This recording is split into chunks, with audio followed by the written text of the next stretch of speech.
Balik lagi nih sama aku Agia Vanessa Diana. Jadi aku udah lama nggak bikin video. Kali ini aku mau bikin video masih dengan tema yang sama, Jogja Misteri. Tapi kali ini aku mau bawain tentang lampor. Apa ya? Mungkin dari kalian udah pernah ada yang tahu atau udah pernah ada yang nonton film Lampor.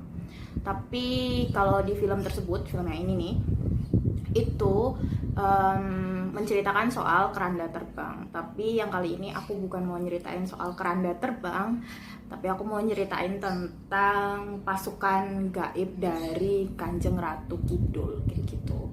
Buat kalian nih yang penasaran, yang pengen tahu gimana kelanjutan ceritanya, jangan lupa subscribe dulu nih, subscribe, terus like, comment, and share.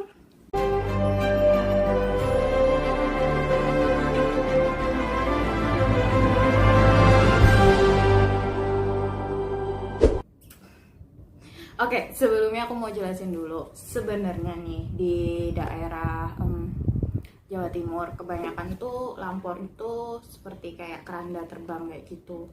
Katanya, konon katanya dia tuh bakal datang kalau suatu kampung tersebut ada melakukan tindak kejahatan atau tindakan yang di luar, yang dilarang lah oleh norma bahkan agama seperti itu. Itu untuk pengertian di Jawa Timur. Kalau buat di Jawa Tengah sendiri,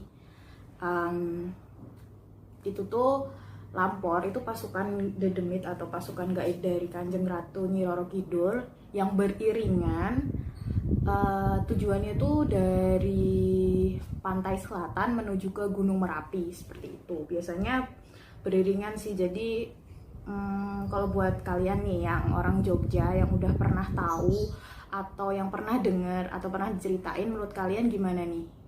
Apakah keranda terbang atau pasukan dari Kanjeng Ratu Kidul? Coba kalian komen di bawah ini gimana. Terus nih gini. Jadi kalau yang diceritain di filmnya itu kan soal keranda terbang ya. Jadi emang bener-bener kalau orang itu berbuat tidak baik, konotasinya di luar norma agama atau melakukan tindak kejahatan lah, itu bakal datang kayak gitu loh. Keranda terbang itu bakal datang dan memasukkan orang tersebut ke dalam kerandanya, dan setelah itu orang itu menghilang dan entah kemana kayak gitu. Nah, sesuai sama filmnya, orang Jawa Timur meyakini seperti itu. Nah, di Jawa Tengah, khususnya aku mau ceritain di Jogja. Jadi di Jogja itu tuh di daerah Gondolayu pada tahun 1960 sampai 1970 ada seorang kakek-kakek yang disebut sebagai Mbah Lampor. Jadi si Mbah ini tuh rumahnya kebetulan berdekatan sama Sungai Conde. Jadi di Sungai Conde sendiri itu kalau misalnya pada saat malam nih terdengar suara gemericik kayak orang jalan gitu, tapi di atas air, kayak kalian jalan di atas genangan gitu, kayak cik cik cik cik cik kayak gitu, dan beriringan banyak dan seperti suara langkah kuda juga. Katanya itu merupakan pasukan dari dedemit atau makhluk halus punyanya Ibu Kanjeng Ratu kayak gitu, katanya seperti itu. Menurut kalian gimana nih? Coba kalian komen. Bener gak sih kayak gitu, dan apakah kalian masih kedengeran sampai sekarang katanya ya. Terus si Mbah Lampor ini kalau misalnya dia udah denger kayak gitu, dia bakal keluar rumah. Setelah dia keluar rumah nih, dia bakal bunyiin kentongan, tung tung tung tung tung. Tujuannya buat apa?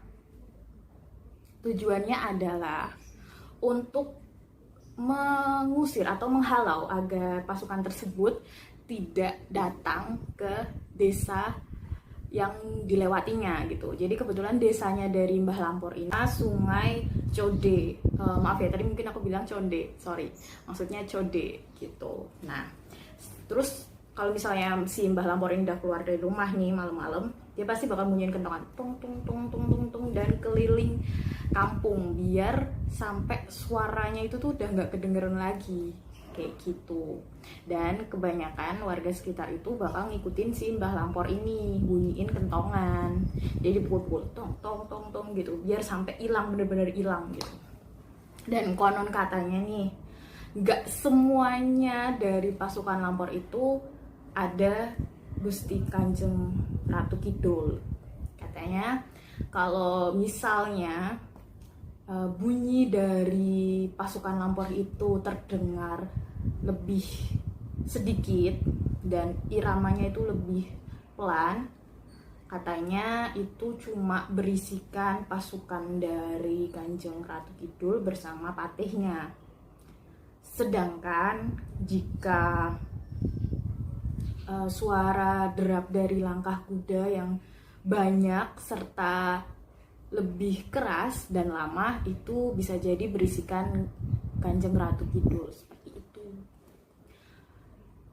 Setelah itu sebenarnya konon katanya, menurut buku yang aku baca kebanyakan, sampai sekarang tuh masih ada bunyi dari Lampor tersebut. Cuma Lampor ini tuh udah nggak lewat Sungai Code lagi, kebanyakan lewatin Sungai Progo, seperti itu. Jadi Lampor sendiri nggak selamanya itu berisikan kayak tadi yang aku omongin, nggak selamanya berisikan Kanjeng Ratu Kidul maupun patih, bisa juga cuma pasukannya, seperti itu.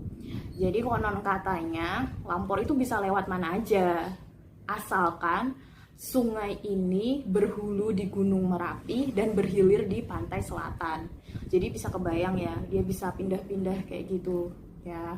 Tapi cuma kalau dulu sering melewati Sungai Code, dan sekarang konon katanya tuh lebih sering lewat Sungai Progo. Nah, buat kalian gimana nih? Apakah benar sih sebenarnya? Apakah itu cuma mitos atau emang benar-benar ada? Menurut kalian gimana? Coba kalian komen, terus kalian coba kasih argumentasi kalian. Menurut kalian tuh gimana tentang ini, soal Lampor? Apakah Lampor itu pasukan atau Lampor itu keranda terbang? Menurut kalian kayak gimana? Nah, kayak gitu. Jadi ya buat masyarakat yang udah mbah-mbah atau yang udah lebih dewasa pasti udah pernah dengar. Kalau kalian nih yang masih muda-muda, coba kalian tahu nggak soal cerita ini? Searching aja mungkin kalau misalnya kalian nggak tahu, atau dibaca-baca di buku tuh banyak banget. Nah, udah sampai di akhir nih. Jadi gitu aja ceritaku tentang Lampor tadi. Udah lama juga nggak bikin video. Aku seneng banget bisa bikin video kali ini. Yeay. Oke. Sekian dan terima kasih. Buat kalian yang belum subscribe dulu. Jangan lupa komen, like, and share. Bye.